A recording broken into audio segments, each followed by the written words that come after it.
pop up, and then we can get started. Not sure how Zim does this. I just want a couple of people to come in, so I want to make sure that they can hear you. I can hear you.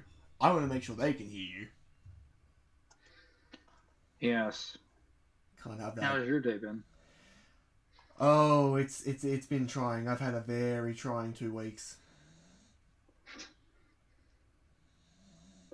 I just been today, not the last 2 weeks. Oh yeah, like today's also been very trying. Hmm. Actually, let me go and look at the video.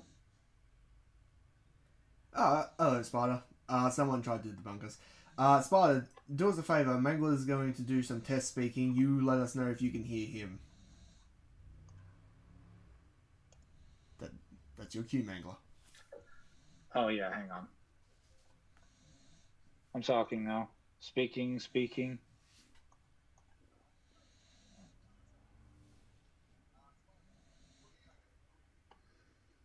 Can you hear me, Sparta? Hello. Hello.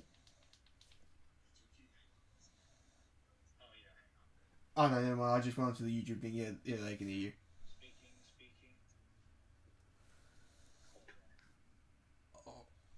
All right. Let me parch my lips and then we'll get started.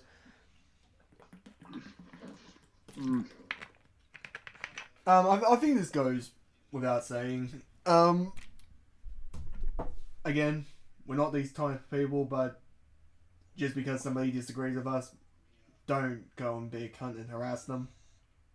Everyone's entitled to their own opinion. Asshole. Even if their opinion is wrong, they are entitled to it. Yes, they're entitled to have an opinion. Do not harass people. That's not acceptable behavior. Yes. You will be punished with extreme prejudice, like, I don't know, shaming and humiliation. That's whatever we can offer. I mean, obviously, yeah, it's obvious, but the fact is that someone has to say it for it to be, like, explicitly forbidden nowadays. It isn't just, like, accepted that it should be common. It should be common sense not to go and harass people that have disagreements, but, you know, the world being the way it is. At any rate, we've said it, so now if you've done it, we know you have malice. So, that's all that matters. Now, this is a video that, according to Kyle, I think someone in your comment section had mentioned it to you, if I'm remembering correctly. No, so in a couple of Discord servers, I mean, a couple of people have been passing this around and being like, wow, this is actually, like, not good, but, you should take a look anyway. It's just like, oh, well, thank you. I wanted to live my own little ignorant, happy bubble, but, hey, if someone's going to try and debunk me, maybe I'll learn something. I see debunks as a learning experience. Perhaps they have information that I am not privy to. But given the fact that this is a 7-minute video for an hour and a half video, I'm going to assume there's not a lot there. But you never know. You'll be punished by playing against tier limit for a year. Oh, that's not punishment. That's torture. Dude, my ancient gears will roll over the tier limits. I've never lost to a tier limit deck with my ancient gears. I somehow don't believe that and believe that at the same time. Either way. Yes. 7 minutes and 11 seconds. So I'm going to assume that this isn't a debunk for the whole video. It can't be. It's way too short. It has to just be for the coal sections. It has to be. But even for coal section, it'd be kind of short. Well, I don't... Even though coal sections weren't exactly overly long, there's at least like 20-25 minutes worth of stuff. For context, Sparta, and anyone else watching, neither of us has seen it. We've specifically chosen not to. We don't know what's in this. So, we're just kind of trying to hypothesize, like, and make a prediction about it. I can assume if he's refuting a section, he's going to attempt to refute Cole's, but like all that would really do if he was successful in doing so would prove that I guess Cole is what faster and stronger, but like Mm. then you have to kind of refute Alex's section because like I'm gonna be honest, like Alex's section is the only one that really matters because of like the hacks difference and the physiological difference and like all the other differences. Well, who knows? Maybe the title is misleading and he's not debunking the entire thing, and you know maybe it's like a clickbaity title and he's only doing certain Maybe sections. it's a maybe it's a part one. Oh, maybe. Let's see it. I'm gonna make. Here's my prediction. It's probably just gonna go over the Cole sections, and maybe we'll have some smudging remarks about the Alex sections. I'm gonna make a prediction now, because I know who this person is who made this. I have argued with them before in DMs.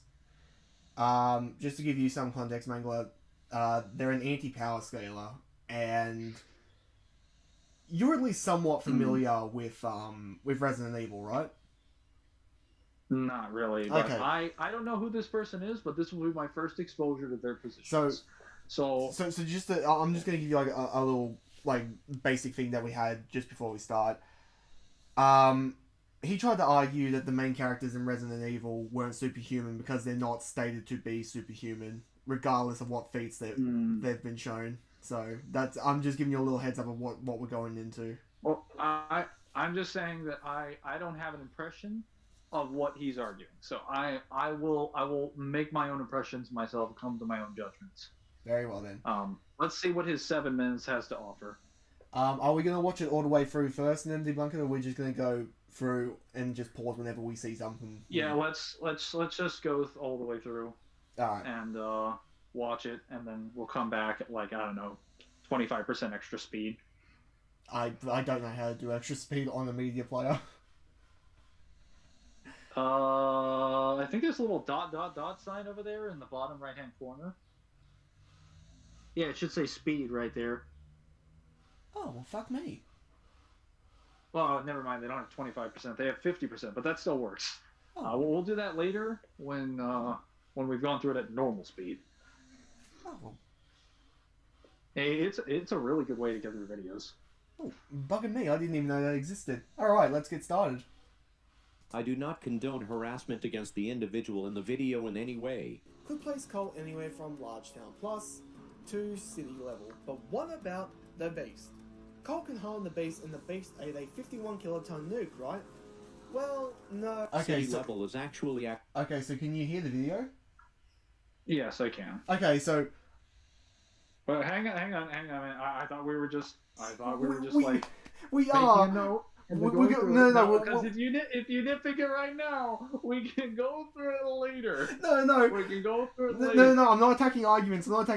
It's just that I don't understand why he's using a clip from the Cole McGrath Power Of video, not the actual like versus match video. But that's all I wanted to say. Okay. Go ahead. Accurate for Cole, just on the basic narrative of Cole having to compete with the Beast as well as Cole's ability to create massive thunderstorms. I included what he said about the Beast not tanking a nuke because it's an immediate contradiction. Why did I include this if I actually agree with him about Cole being city level? I'll save it for the end. At best, I'm generous here. He's building level. The Beast is capable of very casually, almost accidentally leveling buildings. If Cole's durability is building level at maximum, this is what would happen to him.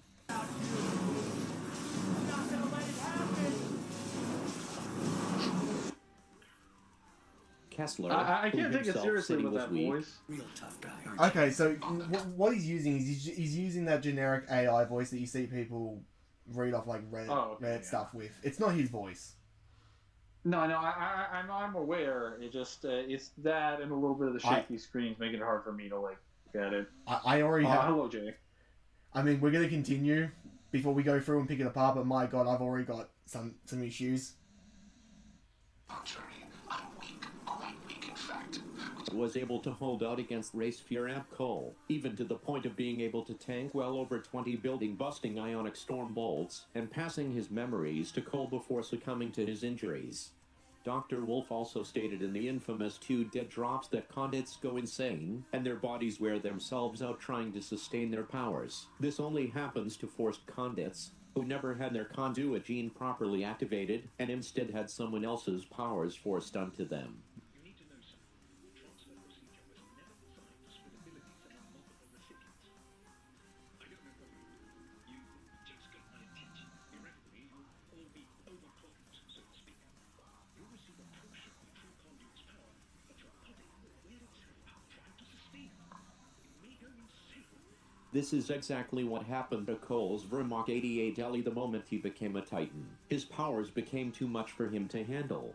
But hey, it doesn't matter if all of Cole's durability anti-feats are complete outliers that contradict other durability feats Cole performs, make absolutely no sense to the story, or the fact that the writers don't care about consistency. You just don't want to accept it, right? Outliers count, right? Well, okay then. Alex got his brains blown out by a 9mm, and it happened again in the comics. Real fucking mountain level and massively faster than light reaction speeds right there. Speaking of speed, His ultimate speed in Infamous 1, Cole has been known to dodge Kessler's railgun attack, a pure energy attack which moves at the speed of light. The Infamous 1 guidebook confirms this attack to be Cole dodging Kessler's lightning isn't light speed. No, it's not a railgun, and even if it was, they fire solid projectiles, not energy.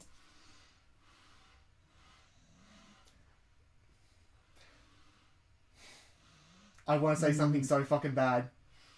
No, don't. You can say it later when we're going through this video at higher speeds, which now that I think about it, going through it at higher speeds is probably going to make it harder to understand. Thank God I have another window open.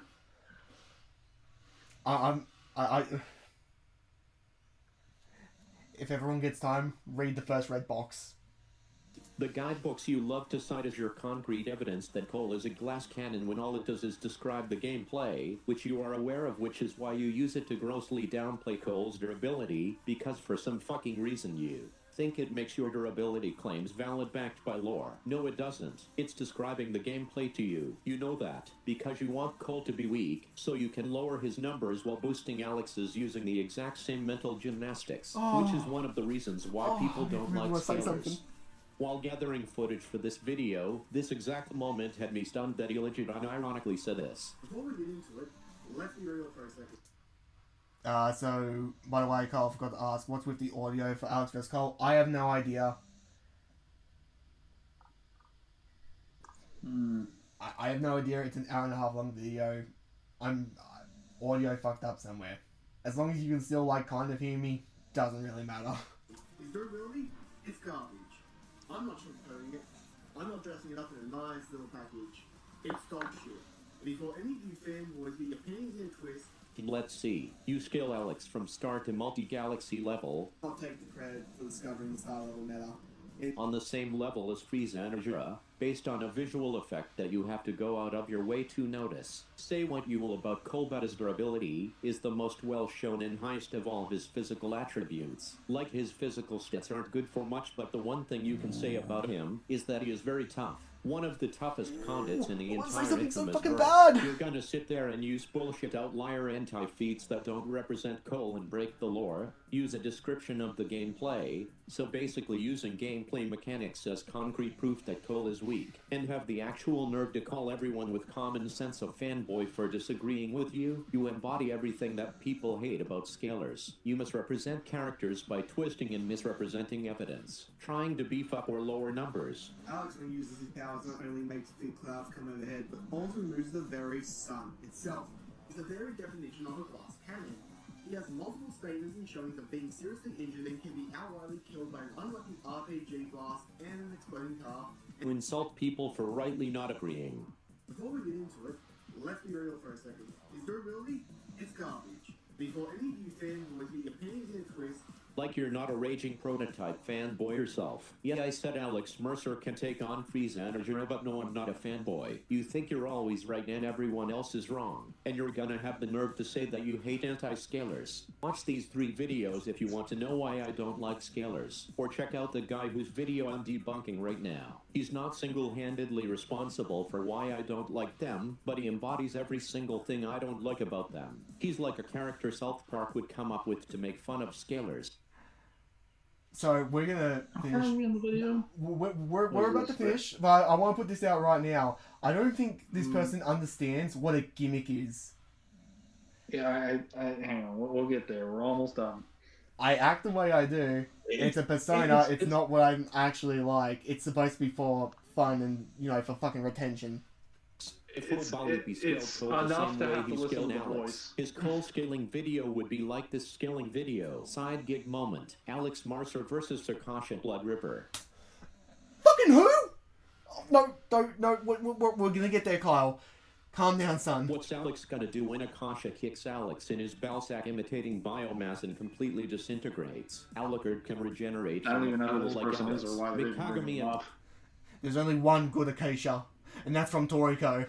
Touhou indirectly mentioned nukes when fighting Alucard in Tokyo. They still say multiple times he was gonna destroy the world. They fought him alongside Akasha 200 years ago, so they're obviously not very confident nukes are gonna stop him. Alex was obliterated by the ascent of a nuke. Akasha can use her creation powers to do whatever she wants with no limits. She can go back in time to before Alex woke up in the morgue and shoot Alex with a reality-erasing weapon she just created. Alex can consume her. Alucard tried twice and it didn't work. Schizo consumption works the same way as Alex. She could also just turn herself into a roofie pill and put Alex to sleep permanently if he tries. That's what she did to Alucard the first time. Akasha can literally kill Alex by using her creation powers to create a time travel device to go back in time to the Hadean Eon, and using her creation powers again to create a device that causes the sun to explode. Akasha would wipe the floor with Alex with zero issues. One kick to the taint and Akasha turns Alex's pronouns into his were.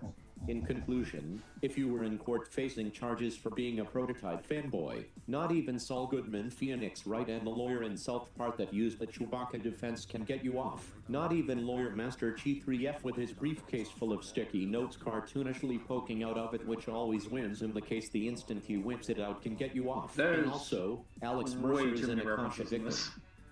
I do not Okay, there is so much wrong with that, and none of it There's- uses scans to debunk any of my points.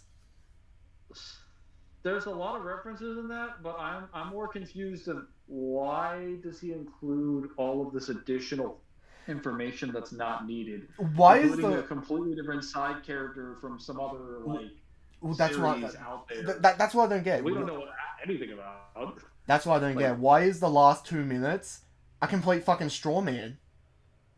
Talk about Cole. Don't talk Yeah, about like- some arbitrary character that you've pulled out of your ass that you think wins. Like, I don't know who that character is, but if we go by the scans that you showed, you didn't show anything showing that it can get past Alex.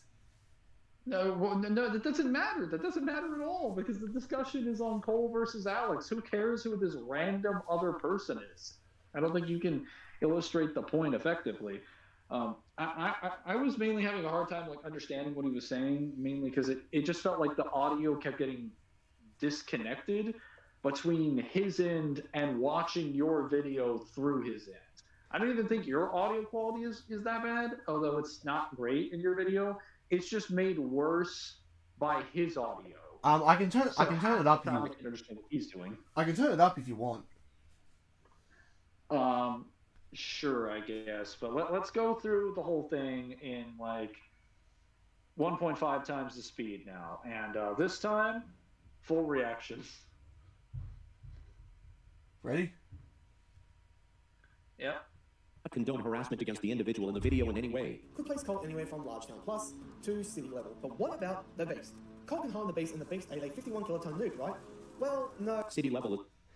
Again, as I said, I don't know why you're debunking the versus video. Why are you even touching the power of video? Is actually accurate for Cole, just on the basic narrative of Cole having to compete with the Beast as well as Cole's ability to create massive thunderstorms. Okay, here's what people need to understand about Cole. When I say that I give him city level, that is me being extremely generous and not going by what it says in the Primer Guide. The Primer Guide gives the Ionic Storm an actual wattage. The wattage is how much power a Thunderbolt from that is actually producing. Now, the reason why this is important, because it's important for two reasons, and I acknowledge it. I actually state this in the video, but he just completely does not even bring it up why I don't take Cole's city level as high as it should. One, while he can create storms, that doesn't scale to any of his attacks. And if it was to scale to his attacks, it would only be the Ionic charge attacks, which have their own power system anyway. So he has like 3 at bare minimum times he can use a city level attack. Yeah, I was gonna say it's not presented via his normal conduit energy. It's presented via an Ionic pulse, which is a completely different version of his energy source. And secondly, he says it's consistent in the narrative for him to be city level because he scales to the beast. But when has the beast ever consistently obliterated cities? Like when he obliterates Empire City, we never see him do that all at once. He even on the map at Infamous 2, he has to casually stroll down the East Coast, destroying everything in his way. That is an overtime process. Here's the So problem. he'd be somewhere in the town level range. Because you can have a town level or even multi-city block character destroy a city if you give them enough time. And it won't take them that long. So, my problem with his position is, I'm fine with the beast being mountain level. He has a storm calc at the start of 2, that gets him there. That's fine. The problem is, when it comes to, like, him trying to say, like, oh, like, city stuff, the beast can destroy Empire City. The beast never destroyed Empire City. He just turned it into an Acropolis. You can literally see the city still standing. Further evidence of this is Numerea at the end of the evil ending. And when it came to the map that you were talking about, if you actually take the map as serious for everything being to scale, then the little dinghy that Cole and everyone is traveling on to get to Numerea would be the size of, like, fucking New York City. Oh, no, I'm not even talking about the scale. I'm talking about the fact that the direction of which he's trailing, because I've seen Infamous fans try to use this to illustrate that he's destroying it. I don't really understand the logic behind that.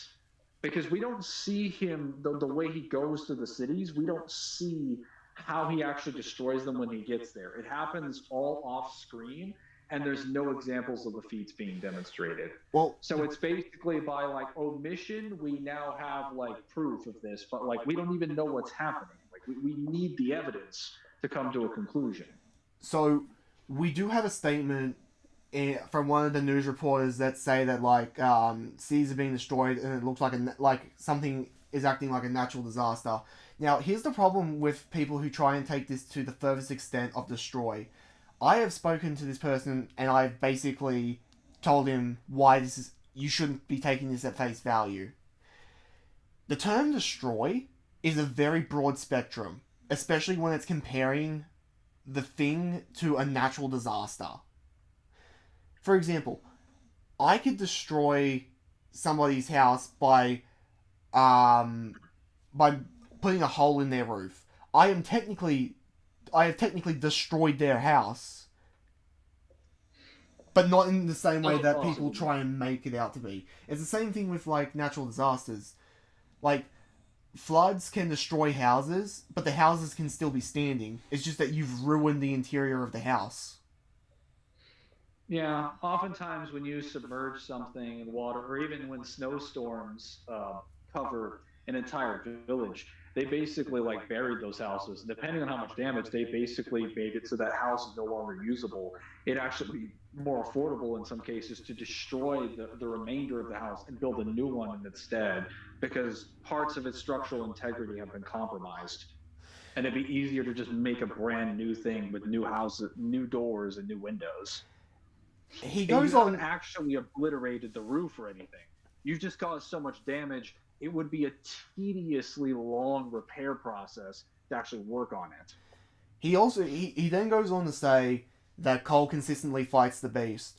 What he won't show you is what those interactions entail. The first interaction is Cole getting his shit kicked in by the beast. There's no way around it. He loses that fight. You can say he harms the beast, but the beast has terrible durability to begin with, so that doesn't matter. The beast does win that fight. And the second time he fights the beast is during the final mission, and he needs to be constantly strapped to a generator to fight the beast. Because Cole's aim during that final fight is not to kill the beast and fight him. His goal is to buy the RFI enough time to be charged up enough so he can use that to finally kill the beast. Context matters. I included what he We said can about the beast continue. not tanking a nuke because it's an immediate contradiction. Why did I include this if I actually agree with him about Cole being city level? I'll save it for the end. At best, on degeneracy, he's building level. The beast is capable of very casually, almost accidentally leveling buildings. Again, he keeps trying to hold this position that I had with the Cole McGrath video, where I gave Cole way too much benefit of the doubt, where it was he fought the beast, therefore he should be able to take hits from him, but we've never seen him take a hit from the beast. So this is where I think he kind of seems to have this problem. I noticed this a little bit later on in the video, where he's unable to divorce the difference between presentations of things in the gameplay for powers and assets that a character can use, and presentations of things in the gameplay as they actually exist in the story. So what people often do, power scalers and anti-power scalers will do this. Anti-power scalers are way worse at doing this because they don't seem to understand like continuity or sequence of events. Is that they'll say, and they'll twist someone's words by saying like, well, you claim that this character could do this in the gameplay with their powers, therefore we should be able to use anything in the gameplay. But that's not necessarily true, because even though we know that Cole can like fly around and shoot lightning bolts in his fight with the beast, we don't know how the interaction went down. We don't know if like the fight started, Cole flew off to the left, shot him 27 times in the right eye, and then got hit by a fire blast. We don't know if he got hit like 5 times and just took it, or then just got incapacitated. We're never shown how the actual fight goes down. We're only given dialogue. He goes. That's it. He goes on to try and say that I lowball Cole's durability, but the problem with him saying this is that what he doesn't understand is that Cole is consistently in lore around building level in terms of durability. Everything that's building level in the story usually puts him on his ass, but he doesn't show footage of this or tries to refute it with evidence. Good examples of this are when he fights Sasha. The first Suns blow a hole in the wall, and that pretty much knocks him down for the count. You have RPGs that can kill him in gameplay and in the guidebook. Guidebook's a fair game, but we'll get to that when the guidebook is brought up. A very blatant one is when you're rescuing Dr. Wolf. Cole. Oh yeah, I was gonna bring that up. Cole has a head-on collision with another car, and he nearly dies. Even if you want to say that he's being flavorful by saying like it felt like a small death, okay, it still took him over 4 hours to recover, so he was healthy enough to crawl out of the sewer drain. That means anything slightly stronger would have killed him. The only thing I could say to that is that you can maybe argue that Cole's powers are weakened at the beginning of the journey because he's lost most of his abilities after fighting the beast. But even then, I think it's confirmed that Zeke gave him the amp, the sword, right? The antenna sword that he's using to charge his powers while he's also gaining blast cores. So you can argue that he's on the way back up to getting his powers over the course of the story. And we never get a superior durability feat after the Wolf mission. The problem, so that's the only durability feat we have. The problem with Infamous is during my ventures through both Infamous and Infamous 1, 2, and Second Son, Infamous doesn't treat AP and durability as the same. And this is a problem that anti-power scalers have, is that they think that everything should be married to reality. So every action has an equal and opposite reaction, so therefore he should be this level of durability because he has this level of AP. That's only true until a verse shows you that's not the case. And Infamous goes well and truly out of its way whenever it can to point out that conduits can be immensely strong, but they have garbage durability. The best conduits that show durability are literally from Second Son, and that's due to them basically acting like low gear types from One Piece, because they can basically turn into their element. So I think the issue with this is that this is a problem not just with anti-power scalers, but a lot of power scalers in general. They don't understand that you need to justify that with evidence for how the energy system inverse works, because plenty of energy systems in given universes, like different fictional universes, do not operate under the position that when a character gains more power, all of their statistics are amplified. That's not necessarily true. And some verses even have it where all of them are amplified, but they're not all amplified to the same degree. If Cole's So durability it's just not like it's not really like something you should take as like an axiom. is building level at Go max ahead. out, this is what would happen to him.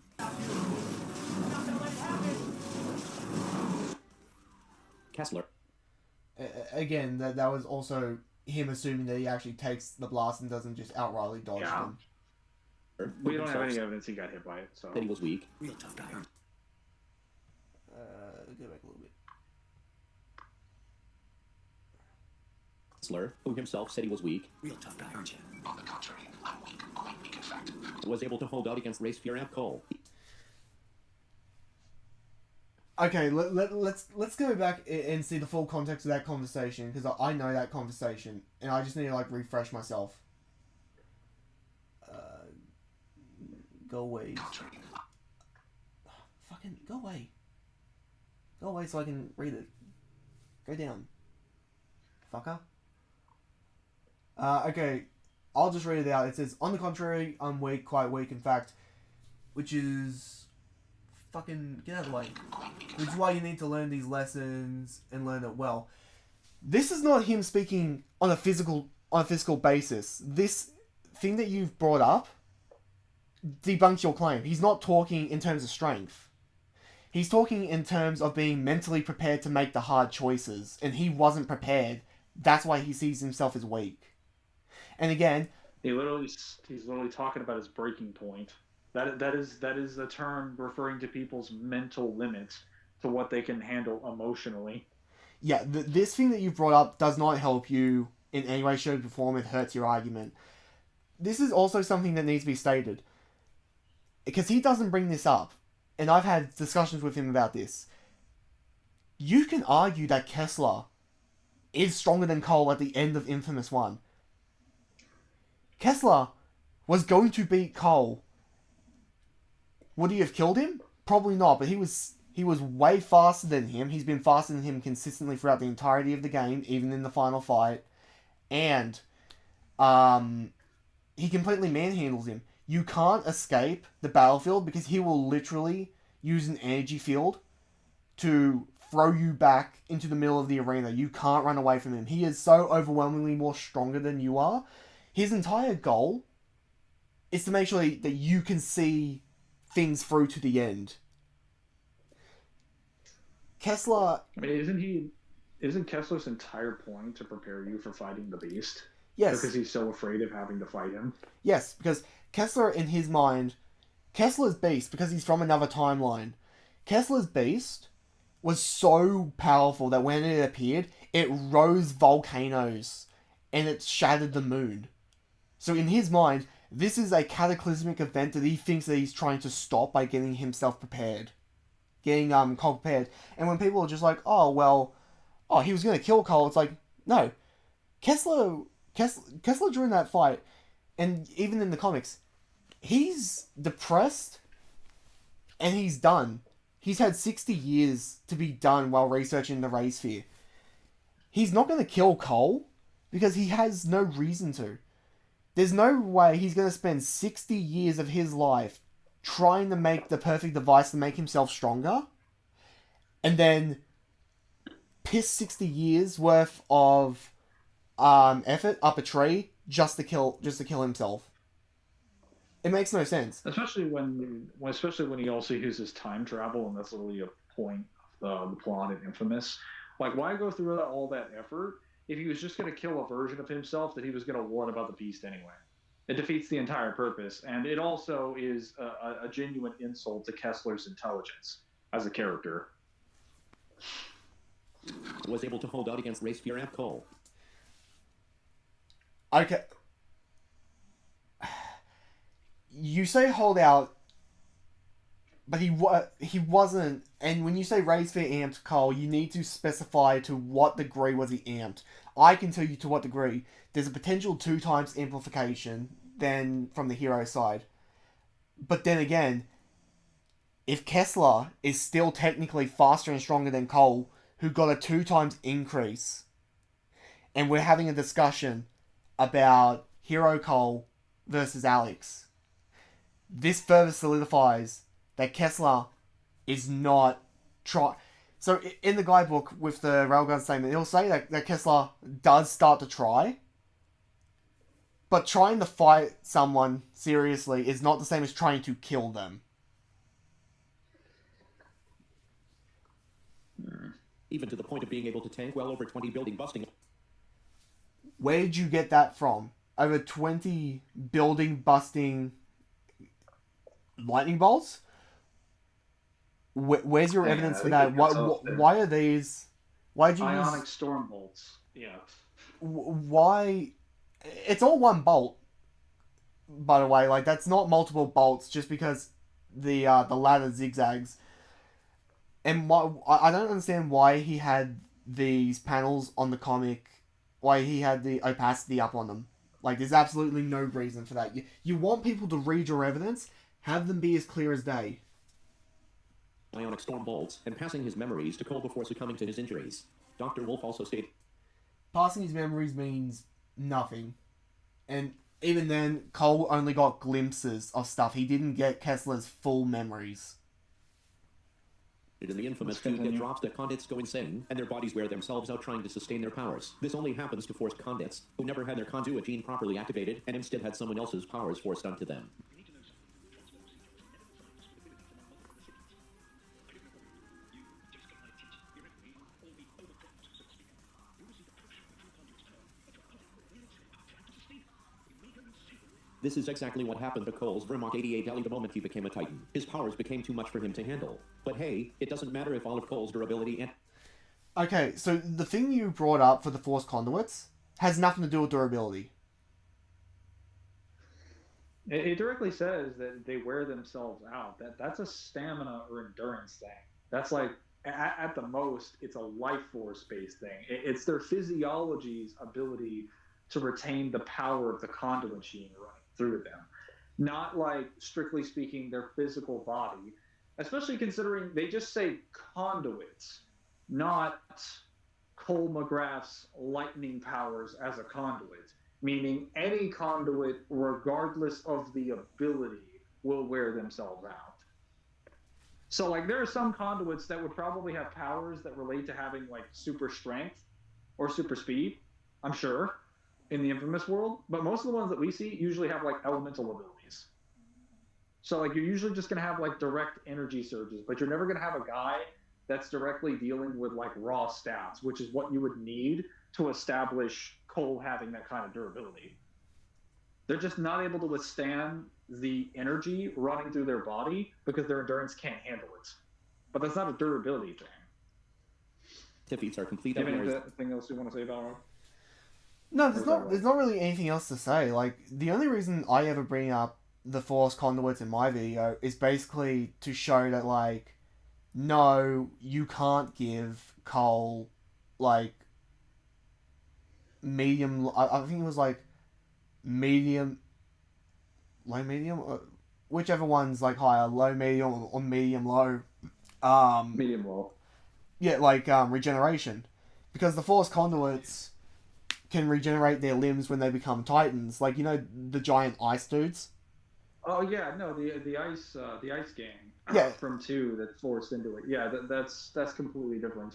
Yeah, I basically just say that, like, my two things on that are, one, they're constantly mutating, so you can't give that to normal conduits, and two, if you're gonna do a generalization by saying that, like,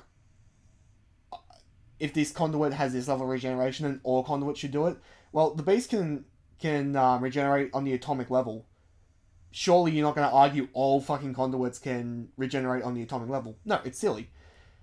That's the only time I ever bring up the Force Conduits. Otherwise, it's not a durability feat. This is just nothing that doesn't help your case. I'm gonna read the chat a little bit. What's that video? This is we're reacting to a video that is supposed to be debunking his Alex versus Cole thing. Hello, doing. Well, I basically explained what we were doing. Pimp, we're just doing a stream about that. I know it's impossible because I'm never streaming with Kyle, but it's happening now. You're in the right timeline once again. You're All right, continue. you're in the good timeline. Yes. They contradict Well, the actually, one thing I wanted to point out about that is that, like, again, if you consider all the different conduit powers, like, all right, so when it comes to ice, ice is a very versatile power. It makes sense for the ice titans to be able to, like, actually repair themselves because their bodies are made of things like ice. Whereas, like, in the case of Cole McGrath, he's never really turned himself into electricity the way that the ice guys turn themselves into ice. Like, their bodies literally become ice when they become fully evolved. Cole never really merges with that. I think, if anything, like, Nyx and Quo and all that are, like, way further along, or their evolution is far more, what's the term? It's far more pronounced with their energy source because they actually become part of the energy source itself. So, kind of yes, kind of no. They should be further along because both of them can just legitimately fly. Cole can't. But whenever you see them, like, disappear and they leave behind, like, the smoke or the ice, it's literally stated in the guidebook that that's just them teleporting. No, so when I say they're further along, I mean in the sense that, like, I'm interpreting being further along as just being able to turn into that matter. But I'm pretty sure Delson in Infamous Second Son demonstrates that there are just some conduits that have the ability to use different states of matter more effectively and turn themselves into those states of matter. So, like, that just means there are some conduits that just have better abilities. Yeah, And as a result of that, they get better physiology. Yeah, absolutely. Like, some people are just better. Yeah, absolutely. Like, becoming a conduit is a mixed bag. You're either going to get something really good or you're going to get something really mediocre. Yeah, you could be like the Beast and be an absolute beast, or you could be someone else and just get the ability to, I don't know, like, you could be like what's his name, Bertrand, and just turn into a giant monster that just spews, like, swarm creatures. I mean, I guess he could technically corrupt people, but, like, his ability is kind of dog shit compared to, like, the Beast or even Cole's or some of the other powers. Yeah. feats Cole performs make absolutely no sense to the story, or the fact that the writers don't care about consistency. You just don't want to accept it, right? Outliers count, right? Well, okay then. Alex got his brains blown out by a 9mm, and it happened again in the comics. Again, there's a difference. That was a lot. Again, this is something that a lot of people need to understand, and anti-power scalers are fucking terrible at this. And some power scalers, too, are fucking bad at this. There are different types of durability. You can be pierced by a sword or a bullet, and yet you can be smacked around by somebody who can create, like, a universe or something like that. Like, I'll give two good examples. Let's say that somebody has a hammer that can crush continents, but you can still be ran through with a sword, or you can still be shot clean through the head. That doesn't debunk you being able to take hits from the person who can crush continents. It just means that your piercing durability is terrible. A good example of this is Dante from Devil May Cry. Like, he can take hits from people who are, like, multiverse plus and higher consistently, but he still gets ran through by swords and bullets all the time, like it's his fetish. To be fair, he does say he sometimes lets himself get hit by that. And also, in his defense, many of those are specifically designed to hurt demons, and some of them just cut through reality itself. So I feel like that's not so much a differentiation of durability, but that the specific attacks that are being thrown at him are kind of bullshit. But I see your point nonetheless. I was also going to say that in the case of durability, different types of durability, especially in regards to the authors and how they say the story, because he said the authors don't really care for consistency, that it's all about, like, that anti-feats are complete outliers that contradict other durability feeds. Cool, so we'll just bring these up here. It's like, that's true, but, like, not entirely, So I wouldn't say authors don't care about the consistency of presentations of their powers. They just don't go into as much detail about it as power scalers do. But the idea that authors don't give a shit about it at all or they don't notice it is blatantly false. Many of them not only put the details into this story to the exact degree that they do, they're also responsible for overlooking a lot of the things like guidebooks and comics. If you think for a second that they aren't aware of the implications of what they're putting in here, and in like even a minor sense of power scaling, you're completely wrong. They just don't put it on. They just don't measure it against a chart of statistics the way that we do. But they have an internal measurement of power system for their own series. They absolutely do. Otherwise, they wouldn't be able to make a narrative at all. Like how could you reconcile saying that when they hype up the beast being the strongest possible thing out there? They obviously have a sense of power in the narrative On because they top, keep putting him against everyone else.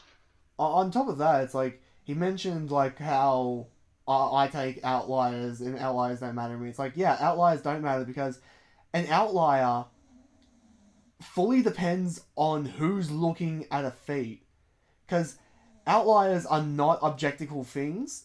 They're very subjectical. And a second thing about outliers is the versus community has had this massive problem where they don't treat outliers the way they should. They treat them as impossibilities, not improbabilities. And even in normal statistics, outliers are still considered. They're just parenthesized with might happen, might not happen, but they are not completely written out. I'll give you an example. I do toolbox talks in the morning for my job.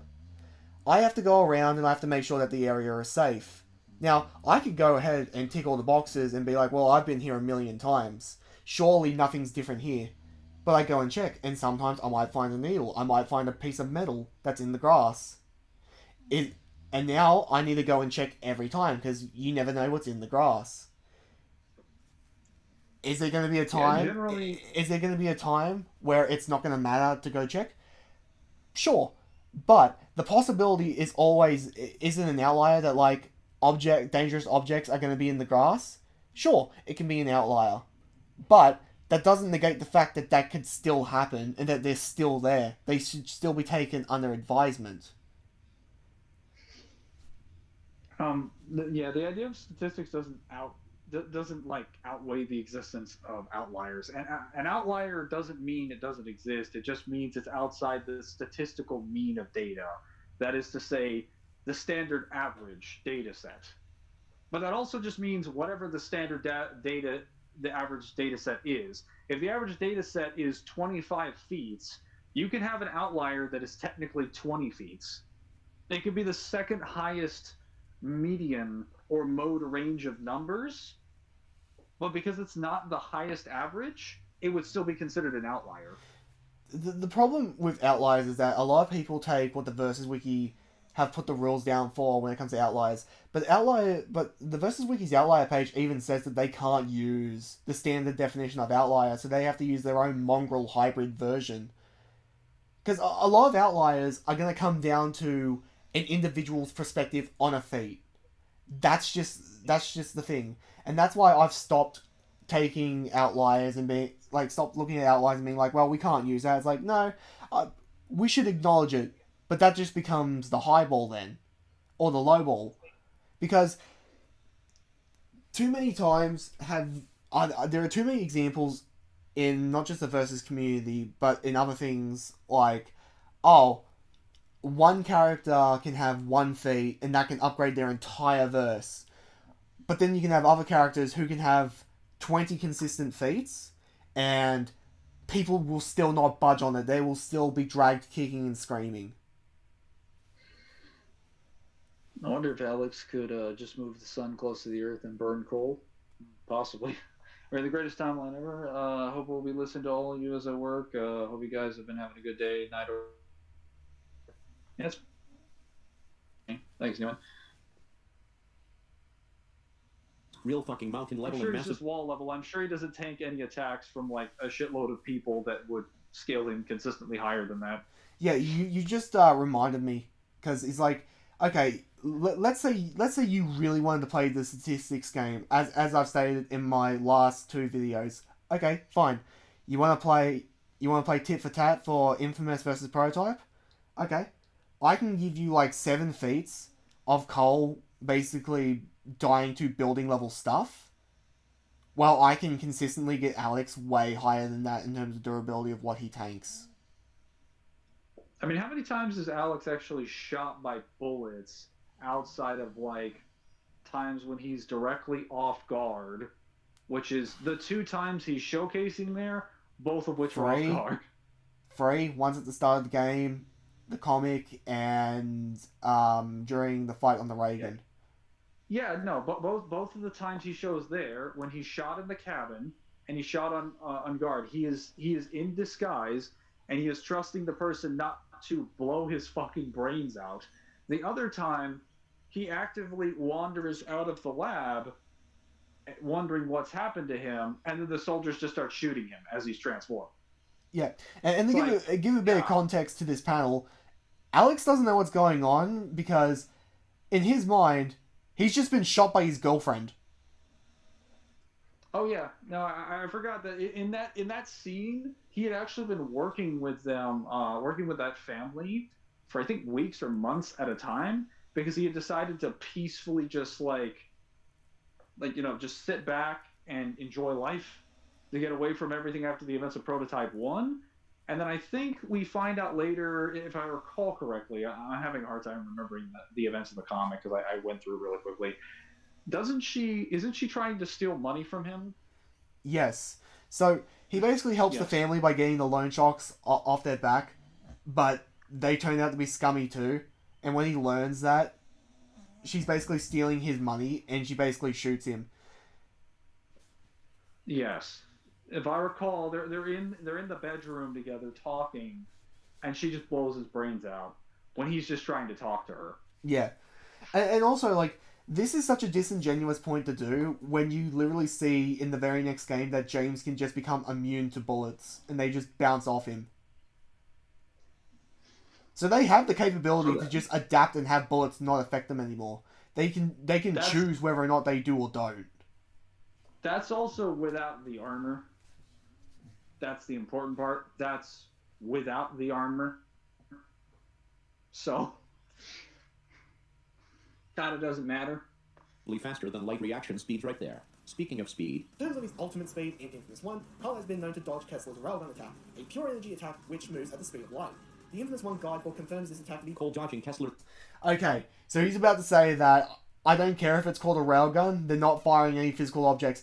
I want people to read what the railgun thing says. Because this is so stupid, and this hurts me so bad, because he had enough time to download the video, to clip it out, to crop it, to put his own text there, which, again, I've done this shit before, this takes like 15 minutes, and at no point did he decide to read what I've highlighted in the boxes. Well, apparently he did. He just decided to discount it by saying that it even said dodging, quote unquote. It even says right there that he's not dodging the lightning. He's reacting to Kessler, which is primarily a skill feat, so no speed involved. I'm sorry, but like if you're reacting to someone shooting something at the speed of light, you would still need to be partially relative to the speed of light to not get hit by it. This is something that I hate Infamous fans doing. After it's already left. This is something that I hate. No. I hate Infamous fans arguing. Kessler's not firing lightning. Infamous goes well and truly out of its way in the story and in the guidebooks to point out when somebody's using a different power set. In this, Cole uses electricity when it talks about this fight. Every time it talks about Kessler's powers, it's pure energy. Even with the energy field that I talked about where he flings you, it literally says that he has he gets you with a field of pure energy and flings you back to the middle. This is not up for debate. I don't care if it looks like lightning. It's not lightning. It's a beam of pure energy. And I know why they try this. They weigh up in their head what do they want more? Do they want AP or do they want speed? And they try and choose AP because this goes along the same lines as them trying to say, well, if Kessler has electricity, then surely the beast that Cole fights is the same power as the one that Kessler fights. It's not conclusions that are drawn for the sake of its own conclusions. Like, they're not getting to the conclusions because they want the most accurate assessment. They're trying to attach it to another conclusion that they've already made up in their minds to justify either a scaling chain or a set of conclusions simultaneously together, without realizing that you have to rectify them on their each individual basis. And what the guides state and what they confirm is that it's pure energy. So if that's what they're telling you it is, then that's what you would assume it is. Now, just before any smartass is just like, oh, well, electricity is pure energy. No. Electricity is energy that's no less pure. That's not the same thing. I mean, if we really want to be that way, like electricity being electrons that are either electrically or negatively charged is by default not pure energy. Because pure energy does not travel that way.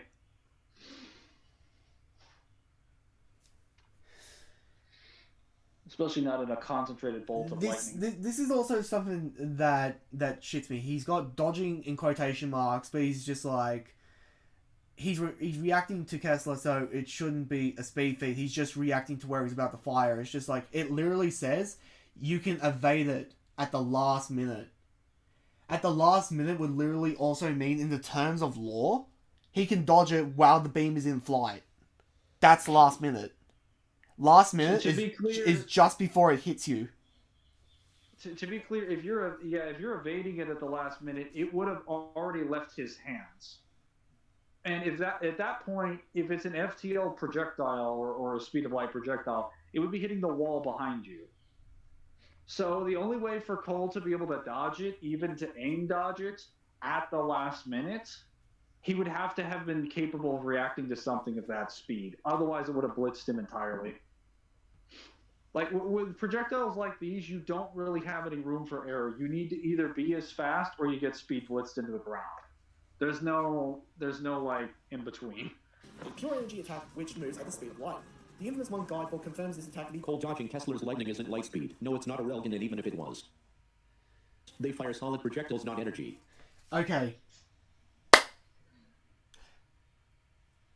I don't know if you understand what a name fallacy is. I don't know if you know what a name fallacy is. Just because it's called a railgun doesn't mean it's an actual railgun or fires like a railgun. He's not firing a beam of energy. Like, he's firing a beam of energy. He's not holding a projectile in his hand and shooting it at someone Makoto, Misaka Makoto from Magical Index. The ability is just called railgun. It's not an actual railgun. Like, the name of the ability is called railgun. Is he just assuming that because it's named railgun, it is a literal railgun? Yeah, that's a nominal fallacy. That's just attributing the exact properties and dimensions of something based on what it's stated to be. Well, this is assuming that because we have the semantics, we can therefore attribute all the essence of what that term means. But that's not really true. That's left up to the text to define. Well, he's done two fallacies. He's done an association and a name fallacy at the same time. Yeah. Well, which combined just make like a semantical fallacy or an approximation, where you just take a term and then you attribute all the elements of that term to that. Therefore, it's this. It's just called that. And I'm like, well, that depends on what we're talking about, depends on the context. Generally speaking, that's not how you should go about assuming things. I'm going to rewind this just a little bit, and I'm going to let you take this point, because you hate people who make this point about guidebooks, and I'm going to let you... Do I? Oh, I'm going to let you have your time in the sun. Let me see this one. Guidebook confirms this attack to be Cole dodging Kessler's lightning isn't light speed. No, it's not a railgun, and even if it was. They fire solid projectiles, not energy. The guidebooks you love to cite as your concrete evidence that Cole is a glass cannon when all it does is describe the gameplay, which you are aware of, which is why you use it to grossly downplay Cole's durability, because for some fucking reason you think it makes your durability claims valid backed by lore. No, it doesn't. It's describing the gameplay to you. You know that, because you want Cole to be weak. That was a lot of like claims there. He's just accusing you of claiming that you want Cole to be weak.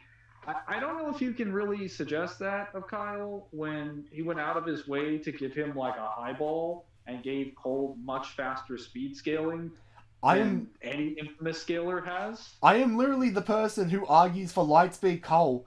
There is no other infamous power scaler who has ever tried to argue Lightspeed Cole, and I have consistently showed that he is. Not Crisis, not He Who Dwelled, not any of their other clones have even attempted to try and give Cole Lightspeed scaling. Which I would actually argue that in the case of any character that's well planetary, but usually under the planetary range, anyone that's in like the 6A, like everything from like multicon down to like mountain level, having FTL speed in that range is extremely good for matchups, and that is more important than having AP. So if we want to talk about Cole being weak, Cole would statistically win more matchups and more situations if he had higher speed than if you were to trade it out for him just being like having like, I don't know, mountain level AP or whatever this guy believes his AP is. Like, and then just having like marginally faster than lightning speeds. He would lose so many more matchups. Yeah. But like this isn't so much about that. This is about the accuracy. Like that's what the evidence shows. So that's the conclusion he's going to go with. But if we really want to talk about him making him weaker, statistically, that's just not true. He would win so many more matchups with faster speed than he would with like slightly better AP. Yeah, not many people in the versus community know this, but speed's more important than AP. But the important thing about this is that he's tacking the validity of guidebooks and what they state in guidebooks. Yeah, so guidebooks having gameplay stuff, that depends on the guidebook. As a person who has purchased all of the guidebooks for like 6 to 7 to 10 different series, I can tell you that is not true in the slightest, because some guidebooks are created for a number of different reasons. Some of them are created for gameplay purposes, but then they have like 50 billion pieces of lore in them that are never touched upon in the entire game. Some of them do have a little bit of lore. It really ranges depending on the ones in question, but like in the case of Infamous's guide, which is a Prima guide, I would say no. Most Prima guides, especially for like exclusive properties, like a PlayStation exclusive, usually give additional information on what's happening in the world because they're made in conjunction with the studio that made that. They have to be approved and licensed directly by the company that made the game. That's often why you have lore information in them. A good example of this is Devil May Cry 1's Brady Games Guide. There's a statement in the Brady Games Guide that confirms the Devil Sword Sparta basically has only one enemy it's interested in slaying, and only then will it be available. That's the only piece of information that's given in any of the guidebooks, including the Japanese ones and the official game, that attribute that gives the specific reason why that sword does not transform. And then that statement gets referenced later, 4 games later, by one of the main antagonists of the series, Urizen. That has no business being in there if the guidebook is entirely gameplay purposed. It's not only that it's in there, it gets referenced by a character in the world. What would be the point of that if it were just for gameplay purposes? Especially when it's happening in a cutscene, which is strictly speaking not gameplay. And that's just like one example that I could use. Yes. Just to answer Sparta, I've said that I prefer Infamous' story over Prototype, but Prototype has way more fun gameplay. But we'll continue now. So you can lower his numbers while boosting Alex's using the exact same mental gymnastics, which is one of the reasons why people don't like scalers. I don't want to hear mental gymnastics from you when you can't even bring actual like evidence for your claims. While gathering footage for this video, I also don't think this is really a fair statement to make when like you can argue on the lowest possible estimates that like Alex Mercer has way higher like AP feats. Like I personally don't scale him higher than mountain level, but like I've also acknowledged that Alex Mercer has a power system that would allow him to get much higher than where he is. And it wouldn't matter. Like, let's say we argue that Alex Mercer is building level. He'd probably still beat Cole. He's not only much faster, he has a physiology and that allows him reactive evolution, adaptability, the ability to negate your resistances, absorb you, create more potent versions of hacks, turn into a bunch of different shit with a bunch of different powers and abilities. So it doesn't matter how many times you try to kill him, he'll just keep coming back over and over and over again and eventually getting stronger until he takes you out. So it doesn't matter if he's drastically weaker than you. He will probably eventually beat you if you can't put him down, which, as he pointed out in the video, Cole couldn't do those things. So like, Kyle doesn't have to. Actually, I'll go further. No prototype scaler has to downplay Cole. It's not necessary. Cole doesn't have the tools to step it up. He's not like, he doesn't match Alex. This is the This problem. is like throwing a mouse at an elephant and saying that, like, you're downplaying the elephant. You're downplaying the mouse. You're not accounting for its like teeth. I'm like, oh no, and the other like 20, 30 things that the elephant has that allow it to crush the mouse. This is the problem going into this, and I only have to point this one statistic out, which is, what is the highest healing factor that Cole can negate? Low mid. The casual, like, outside of like the regular drones, hunters and brawlers already have regeneration higher than that, and so do hydras. Cole can't negate his durability, so it's not even gonna matter. Like, even if I argued that Alex got absolutely stat stomped, Cole has no way to put him down, so Alex would eventually win via several different avenues. But even then, but even then, my biggest problem as going through this, he hasn't touched on any of the arguments I've made in the Alex vs. Cole video. This has just all been from the Cole McGrath Power of video. So far, this has just been a gigantic lie. You've just done a gigantic clickbait. I'm gonna read the comments now. You, by all rights, you should have just said Power of Cole debunk, not Alex versus Cole debunk, because this is not debunking the video at all. You're not. I don't even think you've touched any of my points so far. I mean, if you want an example, Iraqi scaled Dio and Vanilla Ice a lot higher than the Stardust creators because of the fact that vampires gave them good advantage over average stand users. That's one of the examples when it comes to mind, the reference to the scale of the story.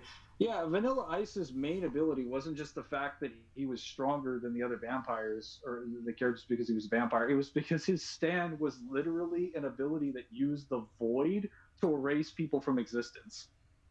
So, like, no other stand user could fight him. So even if he wasn't a vampire, he would beat most of them in a one-on-one if he was able to touch them. But Exactly. yeah, I'm just going to read the rest of these. Spotting Infamous fans try to argue Cole being Continental Moon level, yet they don't like Cole having light speed feats. Yes. Kyle, would Alex be a Jedi or a Sith Lord? Kyle? I don't know. I don't like Star Wars. That's a Mangler question. That's like no, it's not. That's like saying Vegeta's Big Bang attack can cause a Big Bang because that's its name. True. Be cool if Prototype had multiverse concepts. You even said multiple times you prefer Infamous over Prototype as well. Either way, you prefer Cole as a character over Alex. I also prefer Cole as a character over Alex. But I do like the lore of Prototype a lot better. And I like the powers that Prototype has. But, like, that doesn't change the fact that I prefer Cole as, like, a character. He's more entertaining to me, but that's not going to change, like, my position in the matchup. Cole's a more entertaining character, but my big bug up the arse when it comes to Alex's character is that people don't understand Alex's character or James as characters, and they just think that they're super two-dimensional, when in reality they're really not when you actually analyze the entirety of the series. No, Mangler, fuck that guy with his statement. He wants to throw Kyle under the bus because he's doing his job. I mean, he wants to throw him under the bus because for some really weird reason. I can't really get an idea of, like, what this guy is coming with. Because a lot of his positions don't really make sense in the context of being a infamous power scaler or even a person that disagrees he's just with this video. He's just super butthurt that I basically whooped his ass in multiple different topics when I chatted to him in DMs before I blocked him. And I blocked him because I needed to because he was interfering with my day job. And I can't be debating somebody while being a landscaper. I needed to choose. Did I want money or did I want to keep arguing with somebody who was going to keep giving me the shits? I see. No, This because is the first time hearing of this. because every time we talked about Infamous, I had to drag him kicking and screaming that Delson was Lightspeed. I mean, well, he's in Roga's Discord. I'm not a part of Roga's Discord. How dare you not like Star Wars? It's fun. It has its moments. Would it be possible to negate Cole's Ionic Storm? I mean, Alex can just move the clouds. You wouldn't even need to, because the Ionic Storm only has one speed. It's a lightning bolt. If you're faster than a lightning bolt, it doesn't matter how much AP the Ionic Storm has. It's never gonna hit you. And the AoE effect is not big enough that you could argue splash damage. Yes. Be stunned that he literally unironically said this. Before we get into it, let's be real for a second. His durability, it's garbage. I'm not sugarcoating it. I'm not dressing it up in a nice little package. It's dog shit. Before any of you fanboys get your panties in a twist. Let's see. You scale Alex from star to multi-galaxy level. I give people the option of what, because this is something he does not say, and this is very disingenuous that he doesn't bring up my position on this. This depends on whether or not you take it as AP or hacks. If you take it as AP, it's fine. If you want to take it as hacks, that's also fine, and it's not durability, and you get like country near planet levels of durability. If you take it as hacks, then you don't even get it for stats. It's just an ability that he can use in combat, which would have various applications. Yeah. So he either doesn't get it at all or he gets all of it. That is a very wide gulf of difference. Yeah, I give people the option, and it's very disingenuous that he presents it like this, where I go out of my way, and this is why, like, to my detriment, why I'll appease both sides of the aisle, and I'll say, if you want to accept this as hacks, fine. He doesn't get any AP or durability from it. But if you do, then this is where he does if you accept it as AP. As I said, I'm more than happy to agree to Alex being like multicon to like anywhere between like country to multicon in terms of durability for AP. That's fine with me. I don't fucking care about that. But if you're going to say that like, well, this is my definitive position, how about you actually show people my full position instead of trying to make me look as bad as humanly possible? A bit of integrity, eh? Mangler, I know you're not in Roga's Discord, but I should tell you why he's like that. Lol ice cream truck. I don't know the context of that statement. Moving on. Take the credit for discovering this high level meta. On the same level as Feats and Jura, based on a visual effect that you have to go out of your way to notice. Say what you will about Colbata's durability is the most well shown and highest of all his physical attribute. No, it's not. Cole's most shown attribute is his attack potency. I would definitely disagree with that. Like, when in the story is Cole ever narratively or lore-wise presented as or like take damage? When is he ever presented that way at all? He's never Can you think presented of like that. a single time where Zeke is like, hey, man, after getting that conduit powers charged up, you should be able to take anything now. Like, no, I've always heard them talking about how much energy that he can take into shootout, various unique powers, the versatility, and then like what destructive capabilities he can talk about. Maybe even like speed, but never durability. In fact, if anything, the story goes out of its way to showcase that he can die to almost everything, and gives you consistent examples of this happening. Yeah, because I remember not durability. Because I remember one of the things I discussed with him. He's just like, well, he defeats all these different conduits, and that should give him like experience, and he should be like fucking Mr. Golden Nuts. It's like no. Let's be very clear here. Cole wins most of his battles because he's the biggest and strongest thing in the room. It has nothing to do with experience. Oh, again, it's also the fact that like you can't really claim that a defining attribute of someone's stats is their durability when we're never having them being presented in the narrative or the lore as being a person that's supposed to tank things. And two, we don't actually have any sort of like novelization or director's cut of the game that show or the games or the series at all that's intended to show Cole tanking these things and also walking them off. Yeah, We don't have any presentation of these because we don't see how the fights actually happen. he's also very fond of the Infamous comic, and that's not something you want to show because in the Infamous comic, there's also, again, to add more validity to my durability point, shows him getting absolutely railed and knocked out by an RPG blast.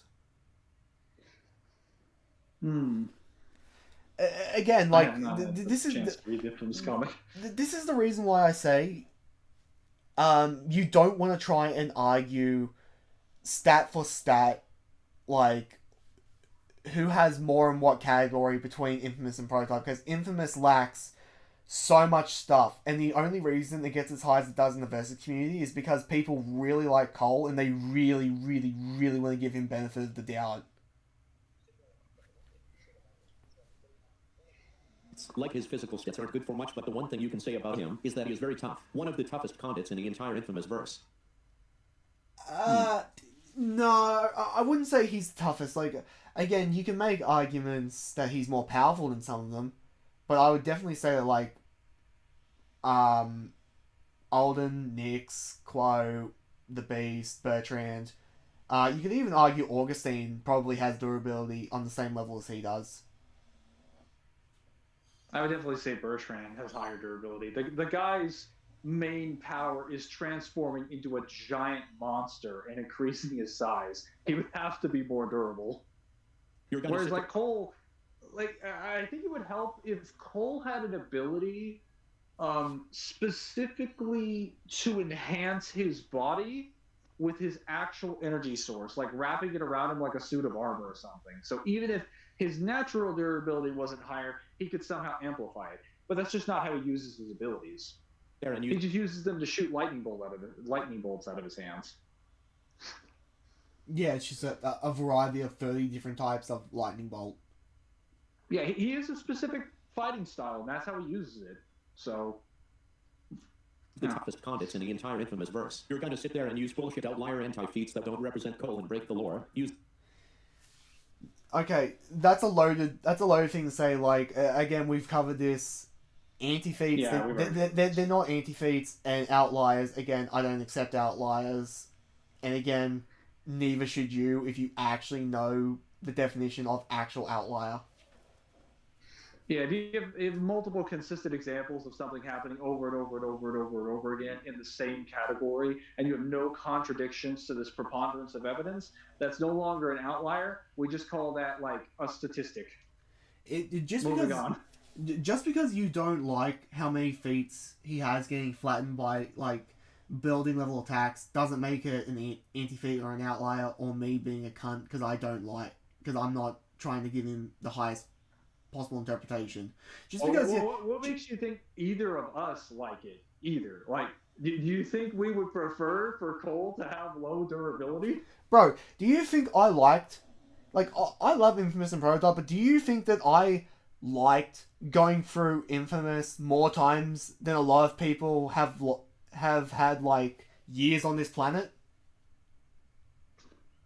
Like, in the past year and a half, I've been through Infamous 1 and 2 at least, like, 22 times to try and make sure that all my shit is consistent and to make sure that I haven't missed anything whatsoever. I don't invest time in characters that I don't like. It's a waste of time and money for me. I don't know how rich you think I am, but I am not that well off that I can, like, hate scale something or invest time in a verse that I don't care for.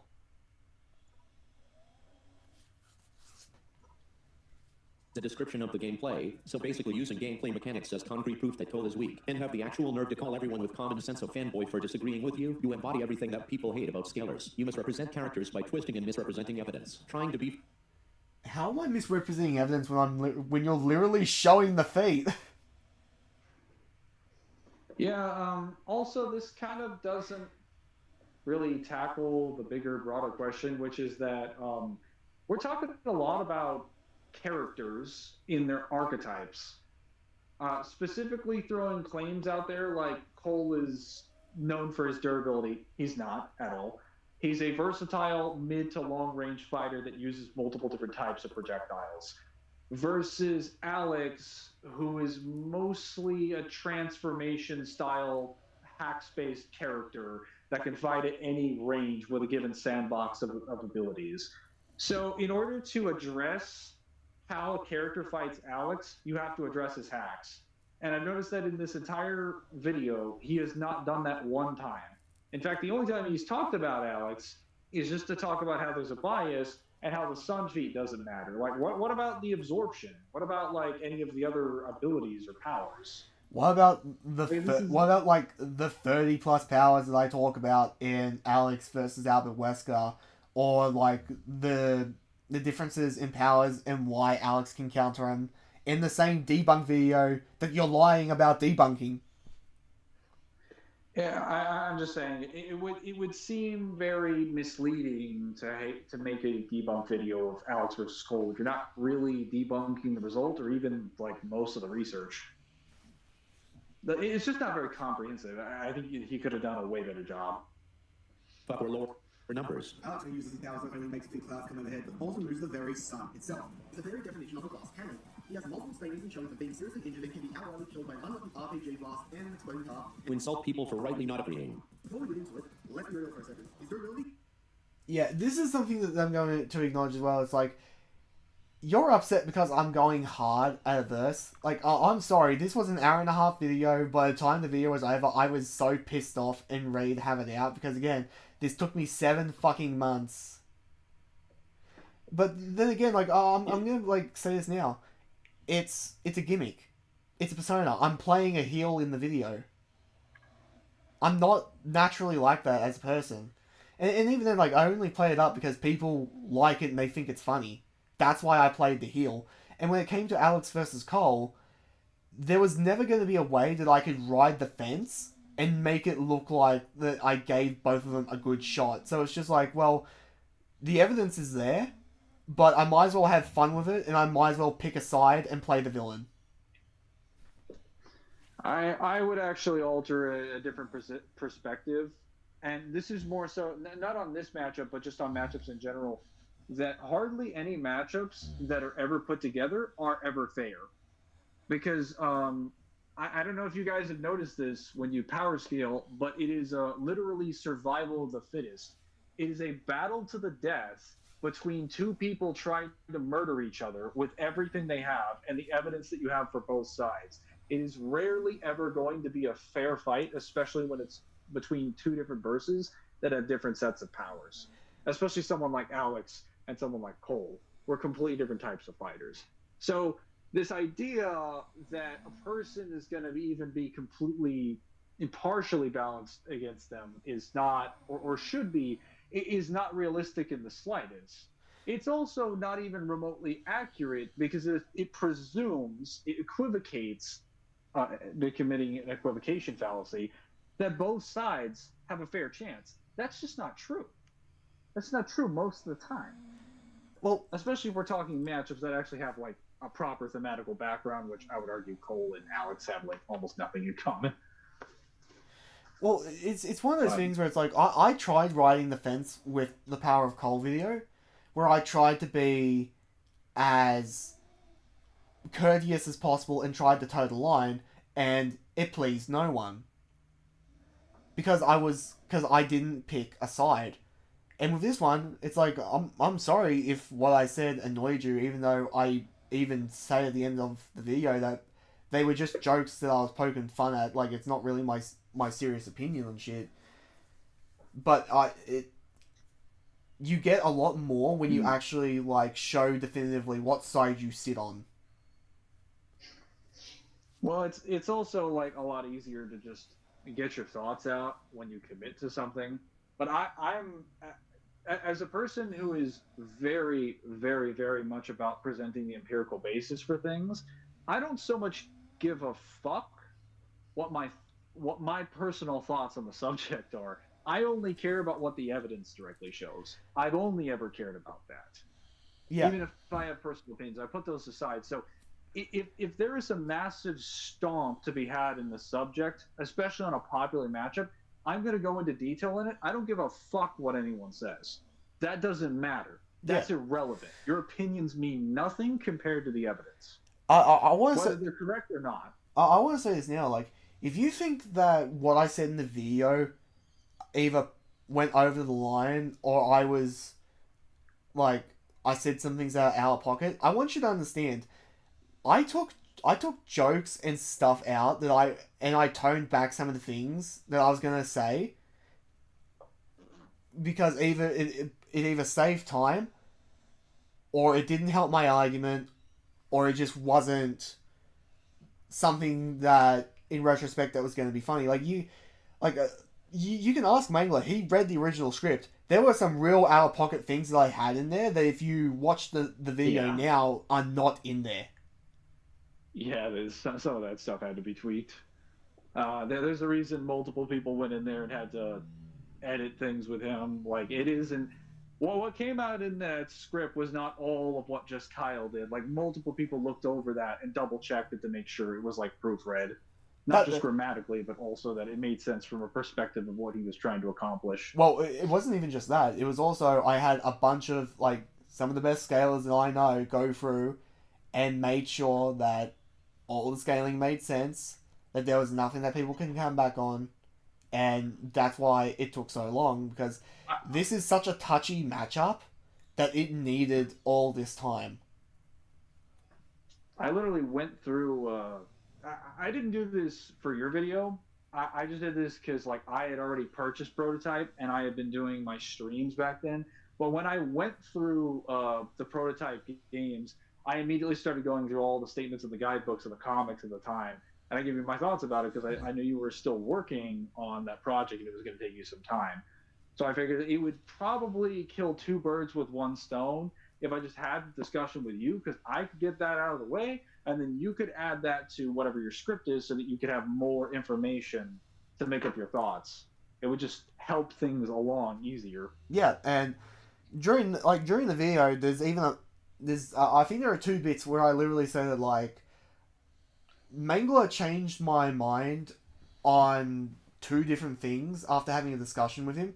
One of those things was just like radar pulse not working on Alex whatsoever, and there was another one. It's in the video. If you find it, you find it.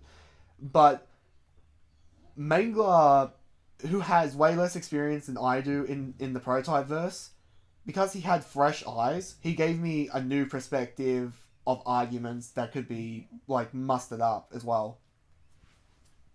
That's also just what I was like looking for. I didn't actually care about the matchup at all because you guys have to remember that from my perspective, I do not do matchups that I do not consider thematically accurate. And if I ever talk about them, I actually trash them oftentimes because I do not consider thematically inaccurate matchups to be something worth my time.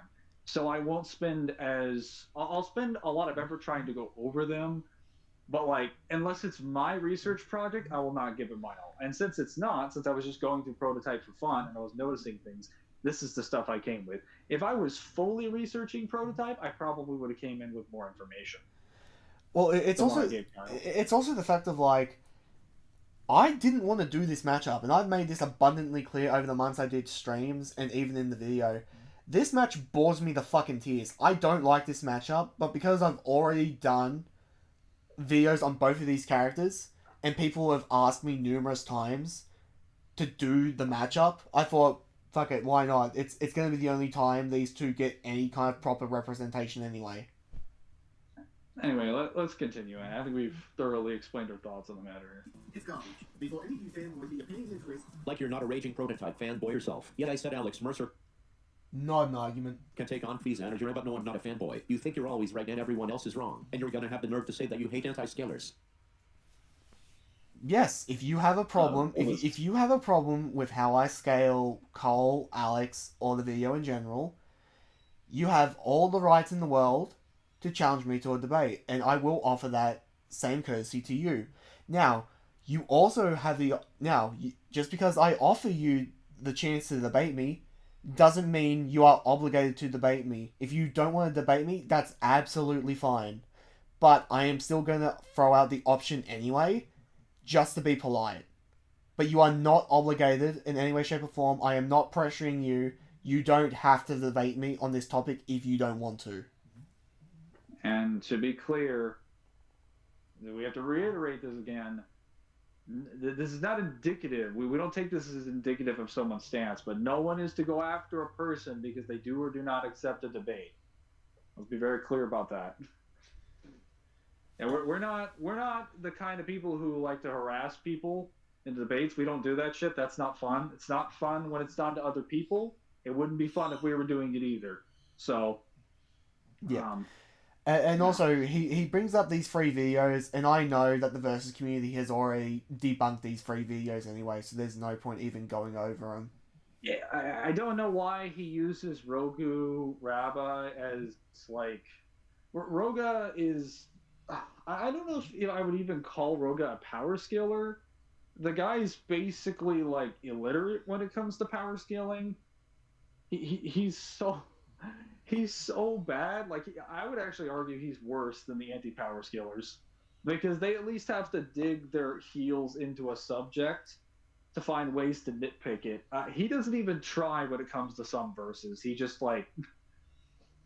throws some crap at the wall and then pretends it doesn't exist. Here's my thing: if this guy's very anti-power scaling, then why the fuck does he care? Probably just because it's infamous. Because I've noticed at this point he's very, like, in favor of trying to address things on Cole's side. He doesn't care about anything on Alex's, and he accuses Kyle of being a prototype fan.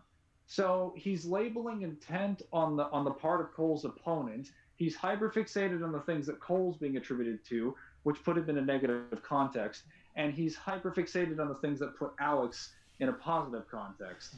Well, this is the funny thing. This seems directly, like, weighted towards Cole. Well, this is the funny thing, is that, like, he says, like, that power scaling is cringe and all that sort of shit, but it's like, you power scale, you idiot. You literally tried to attribute Cole being able to fight the beast, and that's why he should get to where he does. You know what that's called? That's called scaling. If you didn't like scaling, then you wouldn't even come to that conclusion or even attempt to. Yeah, the same thing was done by Death Battle many years ago, where they tried to say that we're not gonna. I think it was originally when they did Goku versus Superman. I believe they said they were not going to do this. They were not going to determine this through power scaling or anything else. And I think when Seth, when he was doing his videos, he pointed this out, that, like, you're still doing power scaling because you're taking, like, all power scaling is that you're taking a metric of someone's power through whatever means. There is no uniform, universal way to do that.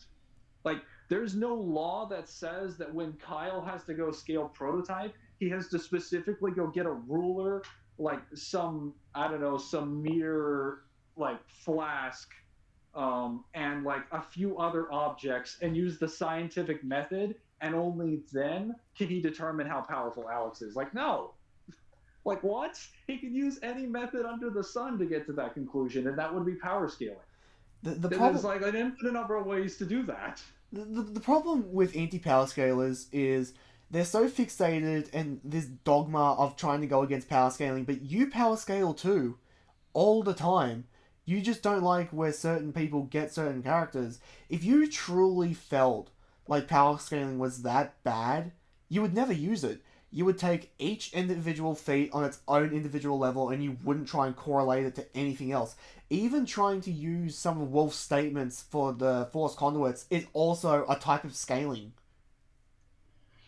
Yeah, well, power scaling doesn't, funnily enough, power scaling doesn't just equate to power. You also have to talk about hacks. You have to talk about physiology. You also have to talk about skill. You have to talk about energy systems. You have to talk about sandboxes, because you also have to explain how things work in a given universe and how they don't work. You have to do these in order to explain the other categories effectively. If I have an energy system that does A, B, and C, I have to explain that. If it's part of the physiology for a character, that's still scaling. As shit as it is to generalize, Power scaling is just the analyzation of fiction or an analyzation of media. Yeah, for like mainly for well, actually, it doesn't even need to be for versus matchups because a lot of times we don't even do matchups with a lot of the stuff that we You have. It's just done as a scientific or like a hyper fixated like empirical analysis we'll of we'll, like fiction. we'll give That's you all it is. we'll give you an example in real life.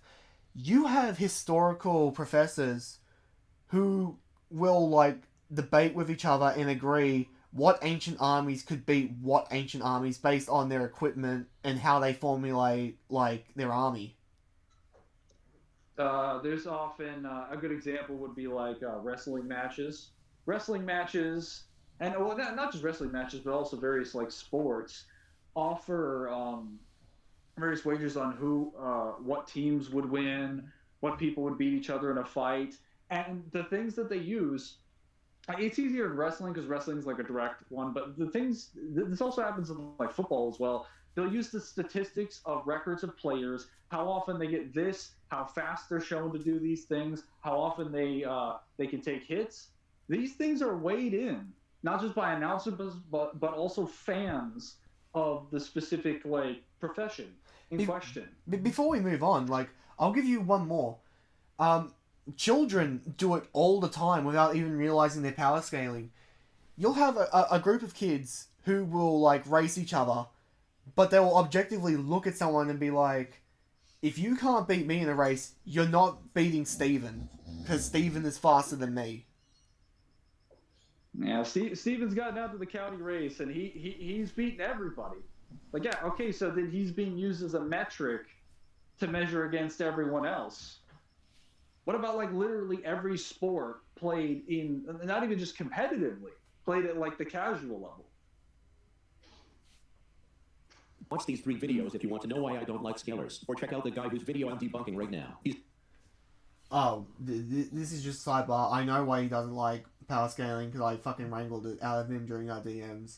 Basically, he was in a shit server where they basically wouldn't help him learn how to power scale and they would basically bully him for his takes. So, again, Yeah, the creator of anti-power scalers are fucking power scalers, but anti-power scalers turn into anti-power scalers because they either don't understand power scaling or they get so fucking jaded from people that they turn that hatred into a reason to hate scaling and not just hate people.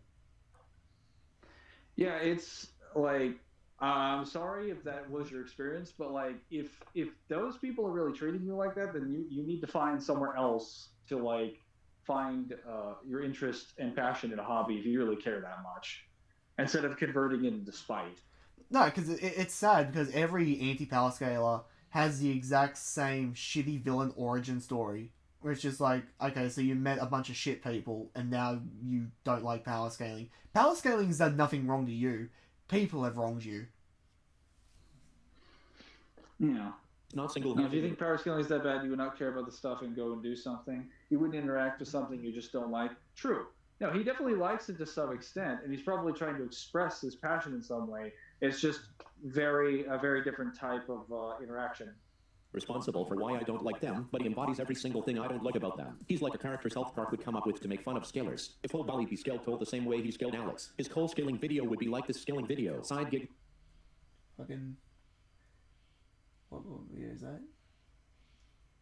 I think they recognize that video, but like I don't watch Infamous videos. I guarantee you this is another person who has fucking. Another fucking Crisis clone that uses the same arguments, same shit. They all use all of Crisis's fucking arguments. I don't know who this Crisis is. He's basically the first But person. He's basically the first person that I know of who actually power scaled Cole on YouTube. Oh, okay. Like Well, I've seen a lot all the of arguments stuff. that people try and do for like Cole power scaling usually come from him. I see. It's a big moment. We're Alex also Larson seeing a versus lot their of con. toxic soccer debates on which team is better than the others. Yeah, this happens all the time. This entire point doesn't matter, but I want to see what he says because this is a complete straw man. But we're already this far in. We might as well do this and like quickly jump over to the YouTube and see his fucking like comment section. Blood Ripper. What's Alex gonna do when Akasha kicks Alex in his ballsack imitating biomass and completely disintegrates? Disintegrating. Okay, Actually, so this I is just want to be clear that disintegrating someone is destroying them on the molecular level. well. That's detaching molecules, so that's something he can regenerate from. Well, that's not even gonna matter. What you need to ask the question of is, what's the highest that this character can negate? Because if it's not like high mid, then it's not gonna fucking like you can blow parts off Alex. That's fine, but you're not gonna keep him down. And even then, you better not touch Cole. Like you better not touch Alex, because he'll just fucking infect you. If she has no resistance to viruses, then I can just argue she'll die as soon as she tries to touch him. Alucard can regenerate from a puddle like Alex. Kagami and Toho indirectly mention nukes when fighting Alucard in Tokyo. They still say multiple Actually, funny enough, he keeps talking about the nukes and how the nukes are the big selling point, how weak Alex is. I literally have a part that he does not acknowledge in the prototype part of the durability section of the video, where I go over the Goliaths and the statements in the 2 prototype guide. Yes. I believe they state in the prototype 2 guide that the Goliaths are like more powerful than any weapons on the No, what they say military is. what they say is that they're so powerful that they have to be taken apart piece by piece, literally. And I'm just like, okay, you can take this one of 2 ways. If this is talking about Blackwatch, then this means that the Goliaths are way higher than the nukes. And if it's talking about James, then James, by the point he's fighting a Goliath, would already scale above the nuke that Alex did in Prototype 1.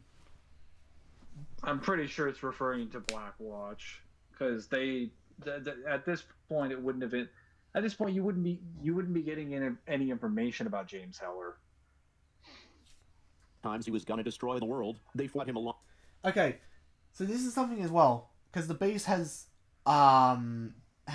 statements about destroying the world. Destroying the world is good until you get context on how they do it. Again, context matters. Are they doing it in one blast, or are they doing it over time? I, as a person, could destroy the world. It might take me decades, but I could destroy the world, and that statement is not false. There's also different types of ways that you could destroy the world. So if someone were to give me access to the entire nuclear arsenal of the United States, I could nuke all of the landmass on the Earth and render it uninhabitable.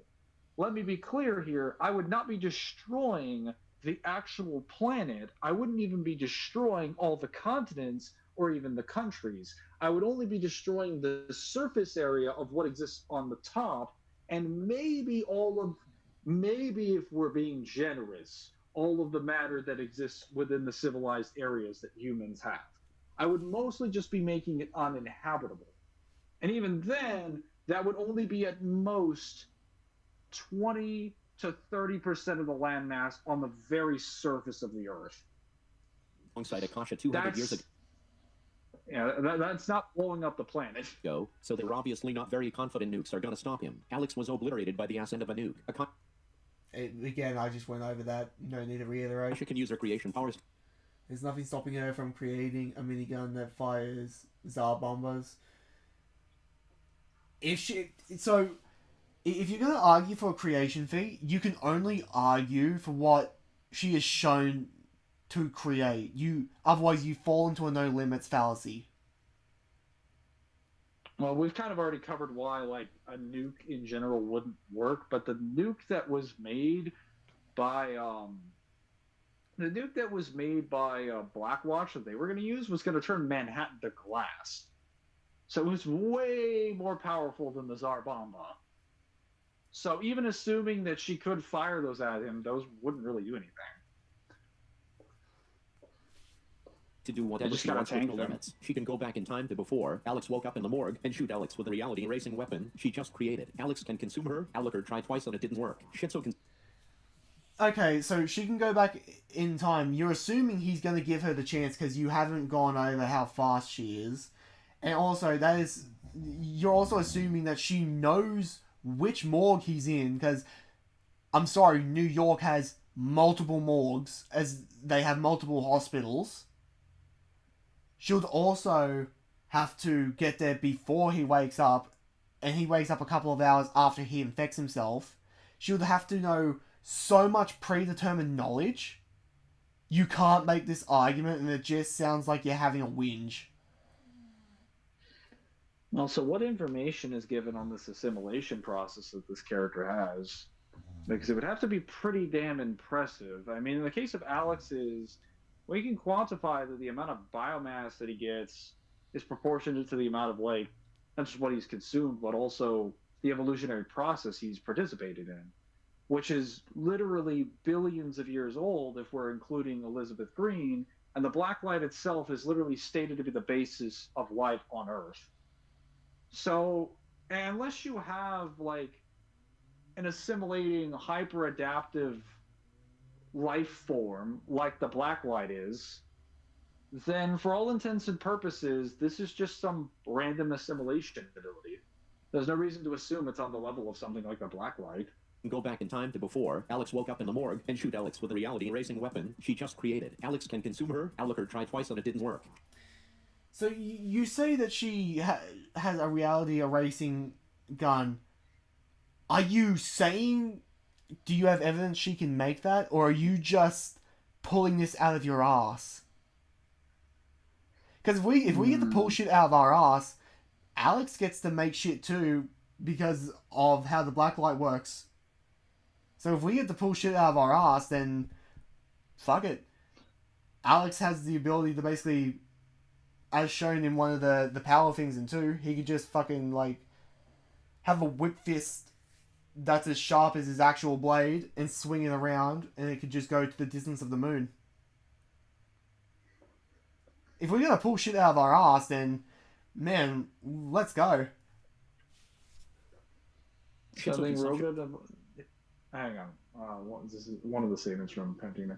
Here's a fun thing. Roga, despite not liking scaling, did a scaling thing in his latest video. He agrees it's possible to give Zuko a lightning reaction. He does say lightning can have a different speed. That's trash take.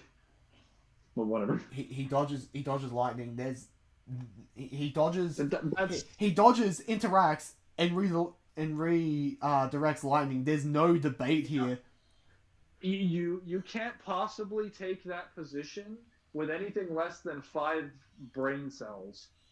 Because the whole point of Iroh teaching him the lightning redirection technique would be for him to react to the lightning. If it was too fast, he wouldn't be able to put his fingers out in time. And works the same way as Alex. She could also just turn herself into a roofie pill and put... You're heavily assuming that Alex would be affected by sleep manipulation. Alex doesn't need to sleep anymore. Wait, hang on. Alex is not a human. Wait. Go back to what he says, and let me see the whole thing. Just a little bit. No. Just back up to where you started. Just let it. Alucard tried twice and it didn't work. Shinso consumption works the same way as Alex. She could also just turn herself into a roofie pill and put Alex to sleep permanently if he tries. That's what she did to Alucard the first time. Akasha can literally kill Alex by using her creation powers to create a time travel device to go back in time to the... I see. Turn herself into a roofie pill. It's kind of hard to tell because of what he's saying, because of the automated voice. Turn herself into a roofie pill and put Alex to sleep. For roofies, Redohypnol, as the full name of the drug is called, is a chemical that has to be induced into your body. So most pills that are produced by the medical industry have a chemical deposition that is based on a certain amount of properties and minerals that we put into a drug that is then mass produced.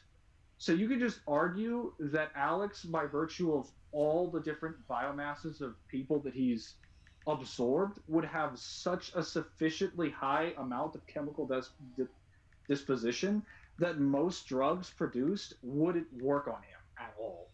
Because you would need a significantly higher volume to be able to affect him. As a person with higher amounts of actual mass and biomass is like usually has higher chemical resistances to most drugs. And this is one of the reasons why like tiny spiders, various insects can't actually poison humans, if they're too small, because the volume of their poison is not sufficient enough to break through the chemical processes of our physiology. Because as humans, we are too large by comparison. And this is without mentioning that Alex is literally a necrotic being. He's literally dead tissue. So you would have to create something that can work on his anatomy and still maintain its chemical composition in his bloodstream. He's also not alive, and that's also assuming that the black light doesn't just automatically, instantly adapt to it and stops the effects from happening. Yeah. And also of the fact of, like, because he's the basis of evolution, he could just literally erase that part of the gene that, you know, makes creatures want to sleep. Well, first of all, we're assuming that he even needs the function of sleep at all, or even that he does that. And second, we're assuming the black light wouldn't, like Kyle said, it wouldn't do what the black light has always done and just adapt. I don't think it would even affect him to begin with. Whatever. And using her creation powers again to create a device that causes the sun. Again, the problem with you saying she can create this and that, I don't care if she can create stuff. You need to show me the extent she can create stuff, or give me a list. Otherwise, you're just taking the highest end interpretation of create and pulling shit out of your ass that you can't prove. You need you need scans for this. No, Roga's entire point is basically saying that lightning can have different speeds, so there isn't really a definitive speed for lightning. Also, he doesn't agree with using bending light for speed. That's not actually true. There are definitive speeds for where lightning sits at different times, depending on what storms or things that we have. We actually have general metrics based on, not just standard heat indexes, and also what most astronomers have told us about general weather patterns. So we can determine the average median range for where a lightning bolt sits and what the bare minimum is required for a lightning bolt to be. We even have statements for like what different types of lightning are. So like ball lightning, for example, or different things like the return stroke. There's a reason why we have these metrics and why we can look up these numbers. It's because they've been studied meticulously by astronomers and meteorologists. Like they have gone out of their way to be as like specific as possible. So to say that we don't have a definitive speed for lightning is objectively false. To explode, Akasha would wipe the floor with Alex with 0 issues. One kick to the taint and Akasha turns Alex's pronouns into his were. In conclusion, if you were in court facing charges for being a prototype fanboy, not even Saul Goodman Phoenix Wright and the lawyer in self part that cartoonishly poking out of it which always wins in the case the instant he whips it. Okay, so before before we quickly hop on to the comment section and basically end this video and Mangler can get some sleep, you need far more evidence for your claims, and a lot of your quote unquote debunking doesn't debunk any of my video. I think you touched like one or two clips from the actual Alex vs. Cole video, and the rest of it was just the power of Cole video. So you've lied to the audience. You don't have any evidence to support your claims. You literally just pull arguments out of your ass. You accuse me of things, and you don't do your due process of. You had all the time in the world to come up with a reasonably good debunk. You weren't on a time crunch or anything, and this is what you came out with. The last 2 minutes is you literally pulling a straw man, and instead of talking about Cole, you talk about a completely irrelevant character. This would be the equivalent of if you and me were to debate. It started out with me using Alex, and then for some reason, I just switched to Acacia from fucking Toriko.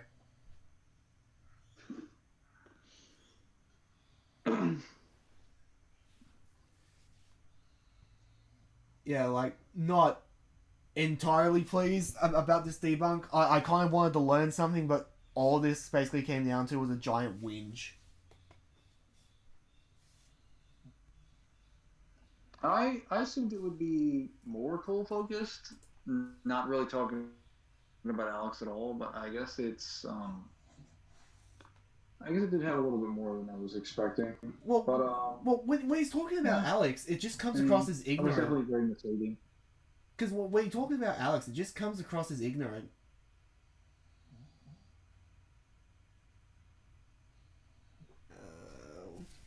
What was the old mate's name?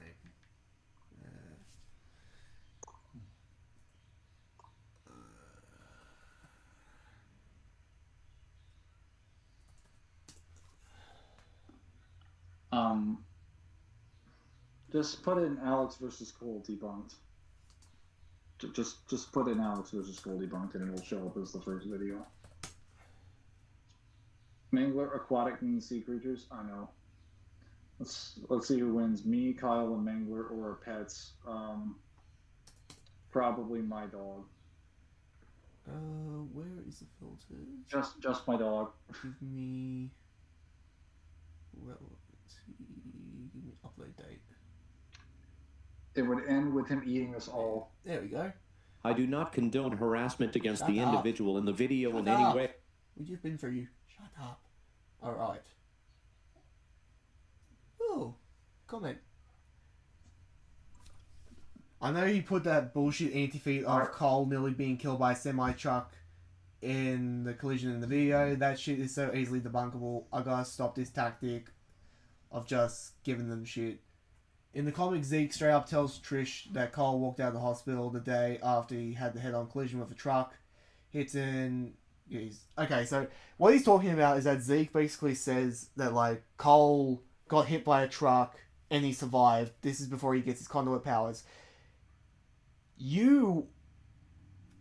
I don't know if you're taking the piss or not. These are not the same kind of feat. There's a difference between two vehicles moving at the maximum possible speed and velocity, smashing into each other, and then Cole getting hit by a truck that could be moving at any number of speeds. And because it's in a city setting, it's not going to be anything too drastically high. So, are we ever... I had never read the Infamous comics. Are we ever told in that scene, or are we ever shown in that scene, how he's hit by the car? No, you're just told by Zeke, and I think the best you ever get is that it says it's a runaway truck. But the problem with saying runaway is that all that means is that the vehicle was out of control. It doesn't tell us the speed of the vehicle. And because it's in a city setting, you can't say that he got hit like he was on a highway. Do we know how long it took to... Do you know where he was when he was hit? In Empire City. In Empire City. Like where? No, we don't know. We don't have a specific location. And here's the problem: when it says truck, does it mean American truck, where it's like a utility vehicle, like a Ram? Does it mean a semi truck? Like these are things that also matter. Yeah, there is a bit of a difference between like a pickup and like, I don't know, an 18-wheeler.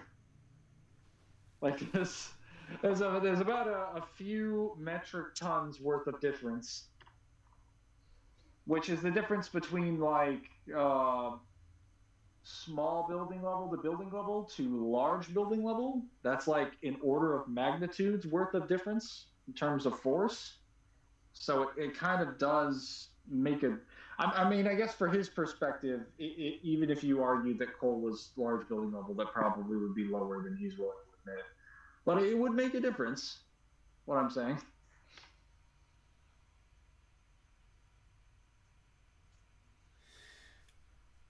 Alright, so this person's basically just trying to basically tell him in a nice way that, like, there are different types of durability.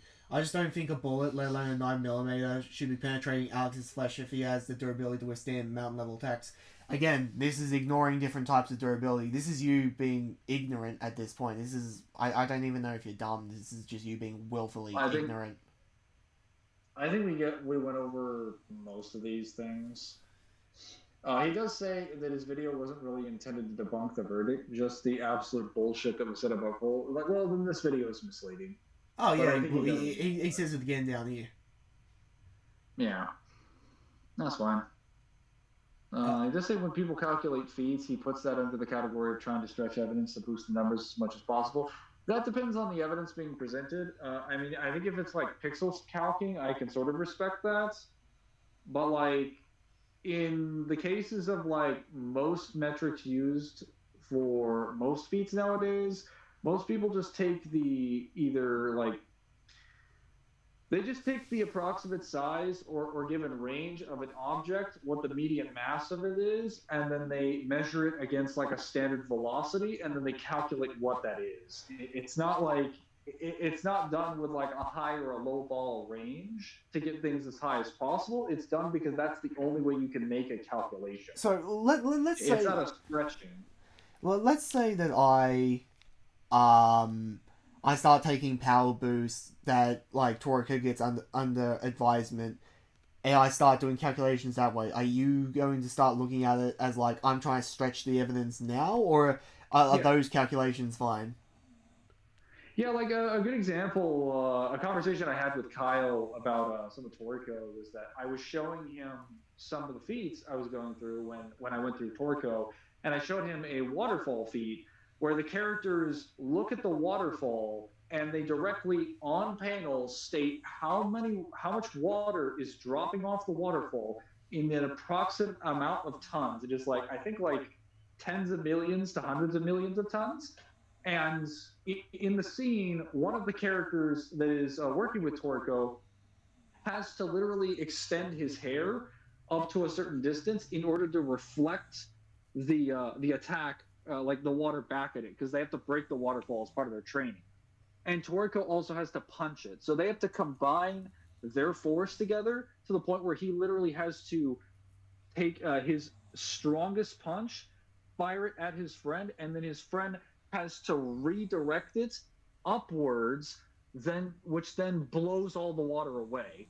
And they point out like how much force it actually had to output and the specific way it did. And the entire point of the scene is to draw attention to the numbers and the details on screen. And then, would it be inaccurate to calculate that? And then later on, because they go into way more number detail, when during that same training exercise, one of the Regal Mountains flows down the river and it starts to fall on them, and they're just like, wow, we have to break this, and it's going to take X number of like tons to get rid of it. If you were to calculate what like millions of tons or billions of tons comes out to, it's around the range of a mountain.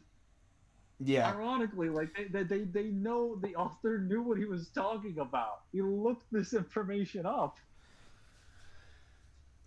Yeah. It's not an accident why that exists there. So yeah, if Kyle had to calculate that, he's just going to use the information on screen. I don't see how they're stretching anything there. I don't think that there's really much more to go over. Look, for final thoughts, because again, everyone deserves some constructive criticism. If you're going to make points, get as much scans as humanly possible. Don't put the opacity on if you're going to show a feat. Just have it be a solid like image. You had solid music taste using 115. That's a good song. I would say if you're going to have somebody talk, mute the song so you can hear either the in-game dialogue or the person that's trying to make a point. I would also suggest either getting a better AI system or just use your actual voice, because some of your points were really hard to understand just because of the AI.